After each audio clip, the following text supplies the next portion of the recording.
ने हिम्मत जुटाकर एक पेड़ के पीछे से भूत को देखा। भूत रोहित को खा रहा था। उसकी लाल आंखें चमक रही थीं और मुंह से खून टपक रहा था। राहुल की सांसें थम गईं। आगे क्या होता है, लेकिन हर बार की तरह से शुरू करते हैं।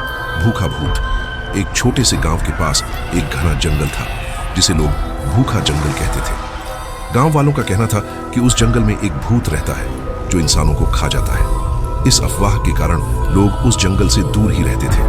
लेकिन इस डरावनी कहानी को सच मानने वाला हर कोई नहीं था। राहुल, जो गांव में हाल ही में आया था, इन बातों पर विश्वास नहीं करता था। उसने गांव वालों की बातों को अंधविश्वास कहकर टाल दिया। एक दिन उसने अपने दोस्तों से कहा, चलो उस जंगल में चलते हैं, मैं तुम्हें दिखाऊंगा कि वहां कुछ भी नहीं है। शाम ढल चुकी थी और राहुल अपने दोस्तों के साथ जंगल की ओर बढ़ा। चांदनी रात थी, लेकिन जंगल में घुसते ही घना अंधेरा छा गया। पेड़ों की शाखाएं हवा में अजीब आवाजें कर रही थीं। दोस्तों के दिल में डर था, लेकिन राहुल निडर होकर आगे बढ़ रहा था। जंगल के बीच पहुंचते ही उन्हें एक पुराना कुआं मिला। कुएं के पास एक पत्थर पर खून के निशान थे। एक दोस्त, रोहित, डरते हुए बोला, हमें वापस चलना चाहिए, ये जगह सही नहीं लग रही। लेकिन राहुल ने हंसते हुए कहा, डरने की कोई बात नहीं, ये सब पुरानी बातें हैं। आगे बढ़ते ही उन्हें झाड़ियों के पीछे से किसी के चलने की आवाजें सुनाई दी। सभी ने एक दूसरे को देखा और उनकी आंखों में डर साफ झलक रहा था। राहुल ने आवाज की दिशा में टॉर्च मारी, लेकिन वहां कुछ नहीं था। तभी पीछे से एक खौफनाक हंसी सुनाई दी।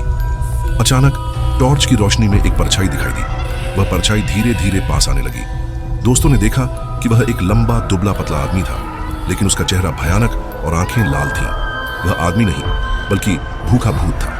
भूत को देखकर सभी भागने लगे, लेकिन जंगल की घनी झाड़ियों ने उनके रास्ते रोक दिए। रोहित भागते भागते गिर पड़ा। भूत उसके पास पहुंचा और उसके चीखने की आवाजें जंगल में गूंजने लगी। राहुल और बाकी दोस्त छिपने की कोशिश कर रहे थे। राहुल ने हिम्मत जुटाकर एक पेड़ के पीछे से भूत को देखा। भूत रोहित को खा रहा था। उसकी लाल आंखें चमक रही थीं और मुंह से खून टपक रहा था।